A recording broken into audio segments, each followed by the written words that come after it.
నారాయణపేట కొడంగల్ ఎత్తిపోతల పథకాన్ని 1,00,000 ఎకరాలకు నీళ్లు ఒక్క కొడంగల్ నియోజకవర్గానికి ఇచ్చే విధంగా ఇవాళ 4,000 కోట్ల రూపాయలతోటి మనం కొడంగల్ నారాయణపేట ఎత్తిపోతల పథకాన్ని మనం తెచ్చుకున్నాం. ఇవాళ medical college, engineering college, veterinary college, nursing college, degree కాలేజీలు, జూనియర్ కాలేజీలు నారాయణపేట కొడంగల్ ఎత్తిపోతల పథకంతో పాటు కృష్ణా వికారాబాద్ రైల్వే లైను, అదే విధంగా కొడంగల్లో సిమెంట్ ఫ్యాక్టరీలు తెచ్చుకోవాలని మన ప్రయత్నం చేస్తుంటే కొంతమంది వచ్చి ఎట్లయినా కొడంగల్లో కాంగ్రెస్ పార్టీని పడేయాలి, కాంగ్రెస్ పార్టీని ఓడించాలి అని ఇవాళ ఈ ప్రాంతంలో తిరుగుతున్నారు. నేను అడుగుతున్న కొడంగల్ నియోజకవర్గ యువకులను, ఇక్కడున్న పెద్దల్ని ఆలోచన చేయమని నేను అడుగుతున్నా. ఎందుకు కొడంగల్లో రేవంత్ రెడ్డిని కింద పడేయాలి? మెడికల్ కాలేజ్ తెచ్చినందుకు కింద పడేయాలనా? ఇంజనీరింగ్ కాలేజ్ తెచ్చుకున్నందుకు కింద పడేయాలనా? వెటర్నరీ కాలేజ్ తెచ్చుకున్నందుకు కింద పడేయాలనా? అదేవిధంగా నర్సింగ్ కాలేజీలు తెచ్చుకున్నందుకు కింద పడేయాలనా? డిగ్రీ కాలేజీలు తెచ్చుకున్నందుకు కింద పడేయాలనా? జూనియర్ కాలేజీలు తెచ్చుకున్నందుకు కింద పడేయాలనా? కరువు ప్రాంతంగా ఉన్న ఈ కొడంగల్ ప్రాంతానికి 4,000 కోట్ల రూపాయలతో నారాయణపేట కొడంగల్ ఎత్తిపోతల పథకాన్ని తెచ్చుకొని ప్రతి ఎకరాకు నీళ్లు ఇస్తున్నందుకు రేవంత్ రెడ్డిని కింద పడేయాలనా? ఈ ప్రాంతంలో ఉద్యోగ ఉపాధి అవకాశాలు లేక అపారమైన సున్నపు గనులు ఉంటే ఆ సున్నపు గనులతోని 1,000 కోట్ల రూపాయల పెట్టుబడి తెచ్చి సిమెంట్ ఫ్యాక్టరీ పెట్టడానికి అనుమతులు తెస్తున్నందుకు రేవంత్ రెడ్డిని కింద పడేయాలనా? దేనికోసం కింద పడేయాలని నేను అడుగుతున్నా. 75 ఏళ్ళు మీరు ఎవరేం చేయలే. 75 ఏళ్ళు మరి కష్టాలు ఉంటే మమ్మల్ని ఎవరు పట్టించుకోలే. ఇవాళ అర్ణమ్మ బయలుదేరింది, నేను బీజేపీ జాతీయ ఉపాధ్యక్షురాలను. మంచిదే అమ్మా, కాంగ్రెస్ ఉన్నంతసేపు మంత్రి పదవులు అనుభవిస్తుంది. కాంగ్రెస్ కార్యకర్తలు భుజాల మీద పోసి నేను ఎమ్మెల్యేని చేసి మంత్రిని చేస్తే మంత్రి పదవి అనుభవించి ఇవాళ కార్యకర్తల గుండెల మీద దాన్ని బీజేపీలోకి పోయినాం. బీజేపీలోకి పోయామన్న పాలమూరు రంగారెడ్డి ఎత్తిపోతల పథకానికి ఏమన్నా జాతీయ ప్రాజెక్టులు తీసుకొచ్చినావా? ఈ జిల్లాకు సాగునీరు ఎంత అవసరమో మీకు తెలుసు. నరేంద్ర మోడీ 10 ఏళ్లు ప్రధానమంత్రిగా ఉంటే పాలమూరు రంగారెడ్డి ఎత్తిపోతల పథకానికి జాతీయ ప్రాజెక్టు తేలేదు. కానీ నువ్వు భారతీయ జనతా పార్టీలో జాతీయ ఉపాధ్యక్షురాలు పదవి తెచ్చుకున్నావు. దానివల్ల నీకు లాభమైంది, నీ కుటుంబానికి లాభమైంది తప్ప మా పాలమూరు జిల్లాకి ఏమన్నా ప్రయోజనం ఉందా అని నేను అడుగుతున్నా. ఇవాళ భరసింహారెడ్డి అర్ణమ్మ ఎట్లన్నా చేసే కొడంగల్ తుట్టి చేయాలి, తూటు ఒడవాలి, అప్పుడే రేవంత్ రెడ్డి ఇజ్జత్ తీయాలని ఇలా కంకణం కట్టుకొని ఇట్లకెళ్ళి చీకట్ల తిరుగుతున్నాడు. ఆడొకడు ఈడొకడు ఉంటాడు, మోప అయితేనే ఉంటాడు. ఏ ఊర్లో అయినా అందరు మంచోళ్ళు ఉంటారా? ఎవడో ఒకడు తలమాసినోడు ఉంటాడు, ఎవడో ఒకడు ఎంగిల్ మెక్కులకు ఆశ పడేటోడు ఉంటాడు. అట్లాంటి వాళ్ళు కొంతమంది వాళ్ళ చుట్టూతో చేరి వాళ్ళందరూ కూడా నేను ఒక మాట చెప్పదలుచుకున్నా. ఇవాళ మన ప్రాంత అభివృద్ధి మనం అందరం కలిసికట్టుగా ఉండి రాజకీయాలకు అతీతంగా కొడంగల్ నియోజకవర్గం నుంచి 50,000 మెజార్టీ ఇచ్చి పాలమూరు పార్లమెంట్ సభ్యుడిగా వంశీచంద్రెడ్డిని గెలిపిస్తే మీ సిపాయిగా ఢిల్లీలో ఉండి పాలమూరు రంగారెడ్డి ఎత్తిపోతల పథకాన్ని జాతీయ ప్రాజెక్టుగా తేవడానికి అవసరమైతే ప్రధానమంత్రితో కొట్లాడతాడు. రాహుల్ గాంధీ గారు ప్రధానమంత్రి అయితే 1,000 కోట్ల రూపాయలు నిధులు తీసుకొచ్చి పాలమూరు జిల్లాను అభివృద్ధి చేయడానికి ఉపయోగపడతాడు. అట్లాంటి అవకాశాన్ని జారవిడుచుకుందామా? ఇవాళ వాళ్ళు వీళ్ళు చెప్పినట్టు మనం నష్టపోదామా? అదేవిధంగా కాంగ్రెస్ ఓడగొట్టాలంటూ బీఆర్ఎస్ వాళ్ళు కూడా మోపారు. నేను అడుగుతున్నా, ఎందుకు ఓడగొట్టాలి కాంగ్రెస్ ను? ఆడబిడ్డలకు ఆర్టీసీలో ఉచిత బస్సు ప్రయాణం ఏర్పాటు చేసినాక ఓడగొట్టాలనా? పేదోళ్లకు రాజీవ్ ఆరోగ్యశ్రీ ద్వారా 10 లక్షల రూపాయలు ఏ దవాఖానకు పోయినా, అపోలకు పోయినా, యశోదకు పోయినా, కామినేనికి పోయినా బాజాబ్తా నడుచుకుంటా 10 లక్షల రూపాయలు వైద్యం అందించినందుకు ఇవాళ కాంగ్రెస్ పార్టీని ఓడగొట్టాలనా? ఇవాళ ఆడబిడ్డలకు 500 రూపాయలకే ఉచితంగా సిలిండర్ ఇస్తున్నందుకు ఇవాళ కాంగ్రెస్ పార్టీని ఓడగొట్టాలనా? ప్రతి పేదవాడికి 200 యూనిట్లు ఇంటికి ఉచితంగా కరెంట్ ఇచ్చినందుకు కాంగ్రెస్ పార్టీని ఓడగొట్టాలనా? ప్రతి పేదవాడికి అల్ల రాజశేఖర రెడ్డి గారు ఉన్నప్పుడు ఊరూరా ఇందిరమ్మ ఇల్లు ఇచ్చినాం, అడిగిన వాళ్ళకి ఇచ్చినాం, అడిగిన వాళ్ళకి కూడా ఇచ్చినాం. నువ్వు కట్టుకోవా, మళ్ళీ ఎప్పుడు వస్తుందో ఏమో, కాలం ఎట్లొస్తుందో. నీ పిల్లగానికి రేపు పెళ్లి అయితే కష్టం అయితే పిల్లగానికి కూడా ఒకటి కట్టుకోని తండ్రి కొడుకు కూడా ఆయన 25 లక్షల ఇందిరమ్మ ఇల్లు కాంగ్రెస్ పార్టీ ఇచ్చింది. 10 ఏళ్లు కేసీఆర్ అధికారంలో ఉన్నాడు. ఈ కొడంగల్ మొత్తంలో ఏ ఊర్లోనైనా డబుల్ బెడ్రూమ్ ఇల్లు వచ్చినాయా? ఎవరికైనా వచ్చినాయా? మా జర్నలిస్టులకు ఇళ్ళ పట్టాలని వచ్చినాయా? మరి ఏ పేదోడికి డబుల్ బెడ్రూమ్ ఇల్లు ఇయ్యని ఆ సన్నాసులు ఇవాళ మళ్ళొచ్చి రేవంత్ రెడ్డిని ఓడగొట్టాలి, రేవంత్ రెడ్డిని వడగొట్టాలి, ఈ కుట్రలు కుతంత్రాలు ఏందని నేను అడుగుతున్నా. ఇదే కాదు, నియామకాల కోసమే ఉద్యమం జరిగి 1200 మంది పిల్లలు ఆత్మ బలిదానం చేసుకుంటే తెలంగాణ రాష్ట్రం వచ్చింది. మీ అభిమానంతో గెలిచి కాంగ్రెస్ అధికారంలోకి వచ్చి నేను ముఖ్యమంత్రి అయిన 3 నెలల 30,000 ఉద్యోగాలు, ఎల్బీ స్టేడియంలో నిరుద్యోగ యువకులకు 30,000 ఉద్యోగాలు, నియామక పత్రాలు లెక్కబెట్టి తలలు లెక్కబెట్టి 30,000 మందికి ఉద్యోగాలు ఇచ్చిన. 30,000 మంది నిరుద్యోగ యువకులకు ఉద్యోగాలు ఇచ్చినందుకు ఇవాళ నన్ను ఓడగొట్టాలనా, నన్ను వడగొట్టాలనా?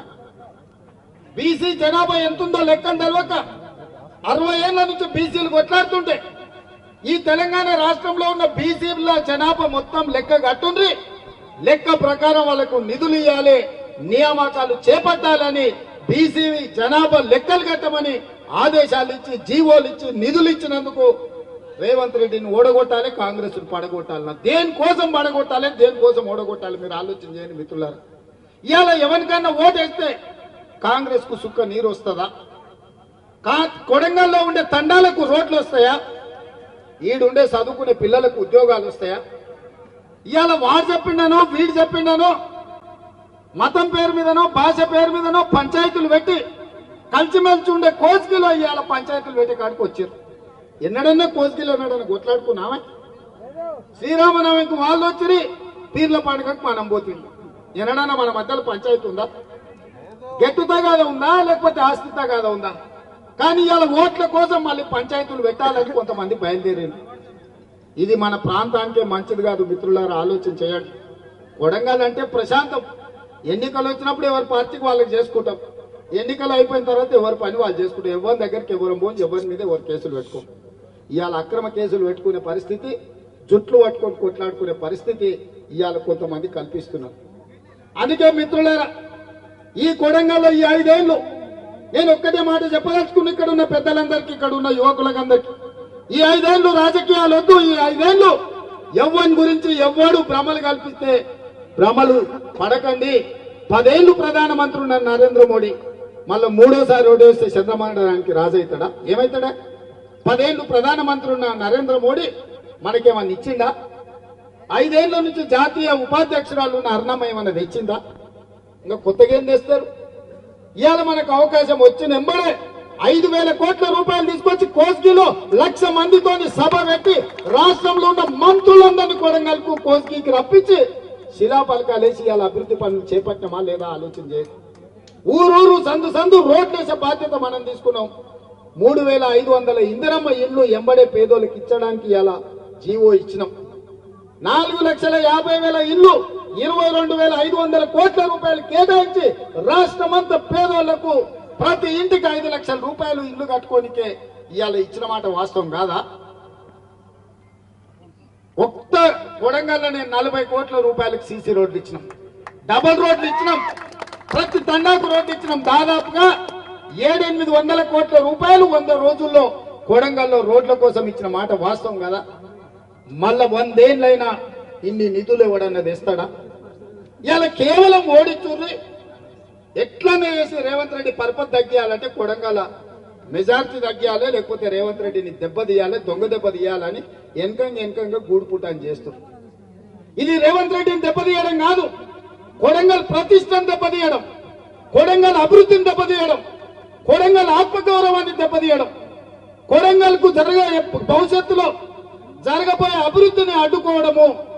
ఒకవేళ ఏదైనా తప్పిదం జరిగితే కృష్ణా వికారాబాద్ రైల్వే లైన్ రాకుండా పోతే, కొడంగల్లో వచ్చే సిమెంట్ ఫ్యాక్టరీ రాకుండా పోతే, నారాయణపేట కొడంగల్ ఎత్తిపోతల పథకం ఆగిపోతే, పాలమూరు రంగారెడ్డి ఎత్తిపోతల పథకానికి జాతీయ ప్రాజెక్టు రాకుండా పోతే ఇవన్నీ నష్టాలు జరుగుతాయి మిత్రులారా.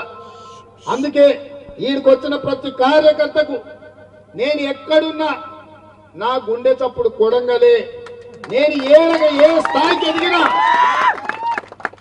చాలా మంది ఓడిపోయిన తర్వాత రేవంత్ రెడ్డి మళ్ళీ రాడు, పట్నం వంక చూసుకుంటాడు, ఎల్బీ నగర్ పోటీ చేస్తాడని మా మిత్రులు, మా మీడియా మిత్రులు, సార్ ఎల్బీ నగర్ పోతాడు, సార్ షాద్ నగర్ పోతారన్న పోయినానే మళ్ళీ మీ దగ్గరికే వచ్చినాయి కదా, అవునా కదా? మళ్ళీ వెనక్కి వచ్చినా మీ దగ్గరికే వచ్చినా మీరే మళ్ళీ భుజాల మీద మోసిండు, మీరే గెలిపించారు. అందుకే నేను మాట ఇస్తున్నా, ఈ కొడంగల్ మొత్తం దేశంలోనే ఆదర్శవంతమైన నియోజకవర్గంగా అభివృద్ధి చేసి ఇక్కడ ఫ్యాక్టరీలు తెచ్చి ఇక్కడ నిరుద్యోగులకు ఉద్యోగాలు ఇచ్చి అభివృద్ధి అంటే కొడంగల్ లాగా ఉండాలి.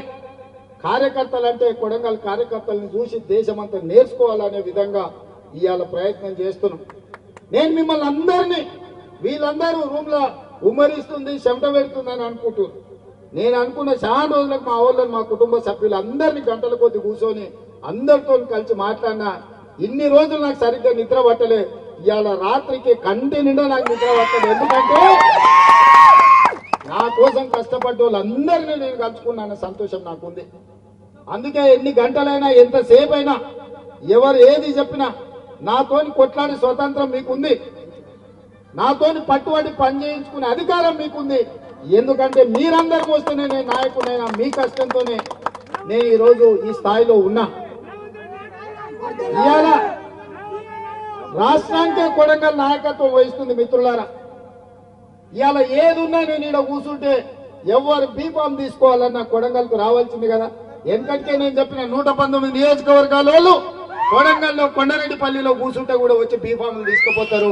ఇది మన ఆత్మగౌరవం. అంటే ఇవాళ కూడా చెప్తున్నా 17 పార్లమెంటు ఎంపీలు మనం కొడంగల్ ఇంట్లో కూర్చుంటే ఇక్కడికి వచ్చి బీఫామ్ తీసుకొని పోవాలి. ఇంత గౌరవం మనకి ఇచ్చినట్టే కదా సోనియమ్మ.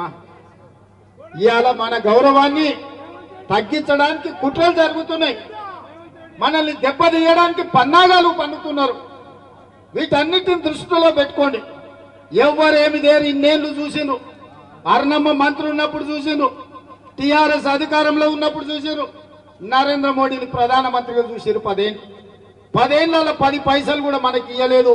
మనం సచ్చినమా బతికినమా అని మనల్ని ఎవరు అడగలే. 100 రోజుల్లో సోనియమ్మ ఇందిరమ్మ రాజ్యం వస్తే సోనియమ్మ నాయకత్వంలో కొడంగల్కు 5,000 కోట్ల రూపాయల అభివృద్ధికి వచ్చినాయి. ఇవాళ అన్ని కాలేజీలు వచ్చినాయి, అన్ని ఫ్యాక్టరీలు వస్తున్నాయి, అన్ని కొడంగల్కు శుభ సూచకం. ఇవాళ మీటింగ్ వచ్చిన వాళ్ళు రానోళ్ళకి అందరికీ నేను విజ్ఞప్తి చేస్తున్నా, ఈ ఎన్నికల్లో కొడంగల్ అసెంబ్లీ నుంచి పార్లమెంటుకు 50,000 మెజారిటీ ఇచ్చి ఎవరి కుట్రలు కుతంత్రాలు కొడంగల్ ప్రజలు సహించరు, తిప్పి కొడతారని ఇవాళ మనందరం కూడా ప్రతినబూనాల్సిన అవసరం ఉన్నది. మీరందరూ 50,000 మెజారిటీ తెప్పించడానికి సిద్ధంగా ఉన్నారు కదా? ఉన్నారా? మా మీడియా సోదరులు కూడా చెప్పాలి. ఎందుకంటే ఇది మన ప్రాంతం, మీరు కూడా ఇక్కడ బిడ్డలు. ఈడ జరిగే ప్రతి అభివృద్ధి మీకు కూడా వస్తుంది. మీ తల్లిదండ్రులు కష్టపడి ఈ ప్రాంతంలో కష్టాలు చూసిండ్రు. ఇవాళ మన కష్టాలు తీరే సమయం వచ్చింది. మీ అందరి సహకారం ఉండాల్సిందిగా కోరుకుంటూ అందరి సమస్యలు పరిష్కరించే బాధ్యత నాది. రాష్ట్రానికి నాయకత్వం వహించమని సోనియమ్మ మల్లికార్జున ఖర్గే గారు నాకు ఆదేశాలు ఇచ్చిండ్రు. ఎక్కడున్నా కూడా నా గుండె చప్పుడు కొడంగల్ అని చెప్పి మళ్ళొక్కసారి మీ అందరు తెలియజేస్తూ మీ అందరి దగ్గర సెలవు తీసుకుంటా. జై కాంగ్రెస్, జై కాంగ్రెస్.